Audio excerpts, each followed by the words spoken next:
She laughed first, that bright, confident laugh that used to light up the room, the one that made strangers soften and conversations bend toward her. Tonight it grated, a brittle sound like glass on glass. Her eyes slid to her brother as she murmured something in Arabic, the low, conspiratorial tone people use when they assume you don't understand. They chuckled, I smiled. Then, in perfect Arabic, I answered. Her fork stopped midair. Her brother's smirk vanished. Her mother's gaze darted between us, puzzled. The atmosphere shifted, dense and sudden. In that suspended moment, she saw me for what I had become, the keeper of everything she'd tried to hide. We met in Dubai 5 years ago. Even in a crowded cafe she stood out, warmth wrapped in mystery, a woman who moved like a story unfolding.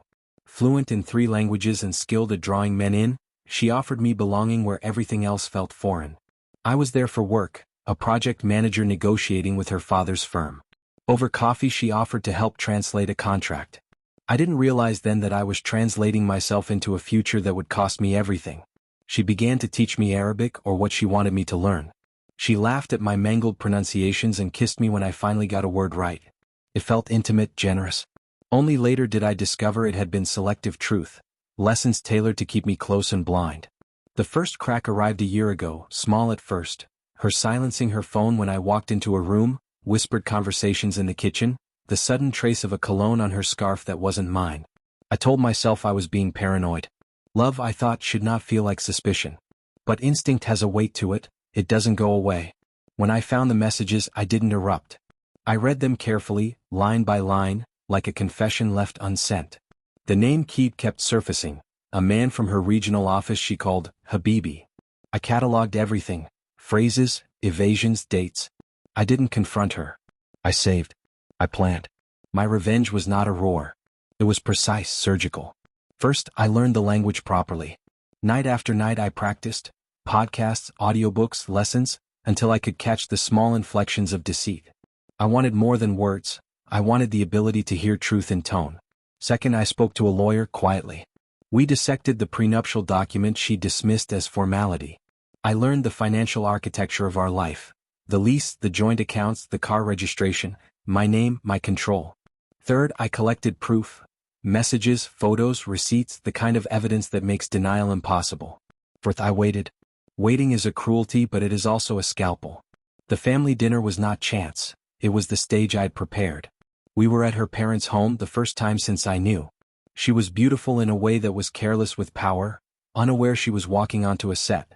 I played my role perfectly, the polite husband, the foreigner smiling through cultural gaps. When she leaned toward her brother and said, with the casual cruelty of someone who believes themselves untouchable, "He tries so hard, but he'll never really understand us. He's like a child playing house," they laughed. That was when I struck.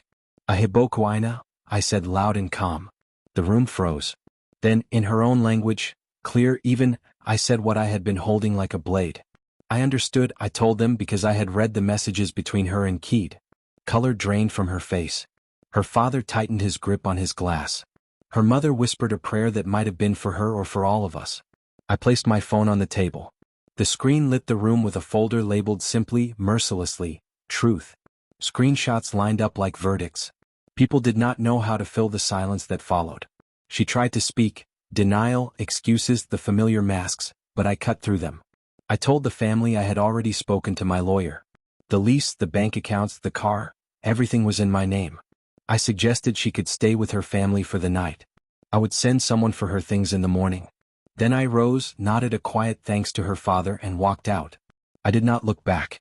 I wanted her last image of me to match her first impression. Composed, distant, unreadable. Outside, the desert night bit sharper than I remembered. For the first time in months, the ache softened. People say revenge doesn't heal. Maybe they're right. But it clears away illusions in a single, terrible sweep, leaving only a kind of cold, honest clarity. Revenge clarified the lines for me, it burned away the stories we told ourselves. What remained was truth, stark, unsparing, and finally visible.